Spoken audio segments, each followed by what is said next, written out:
मला असं वाटतं की मोर्चा काढण्यापूर्वी हा विचार केला पाहिजे। मोर्चा काढण्याचा अधिकार प्रत्येकाला आहे, राजसाहेबालाही आहे, उद्धवजीला आहे, प्रत्येकाला आहे। पण जर सरकार वारंवार स्पष्ट करत आहे, आम्ही वारंवार स्पष्ट करतोय, माननीय मुख्यमंत्र्यांनी स्पष्ट केलं आहे की मराठी भाषाच आमचा ही या ठिकाणी सक्तीची भाषा आहे, मराठी भाषाच ही आमच्यासाठी कंपल्सरी आहे।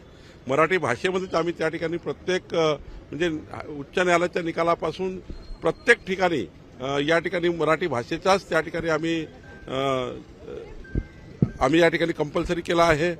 आणि मग माननीय प्रधानमंत्री मोदीजींनी मराठी भाषेला अभिजित दर्जा दिला आहे।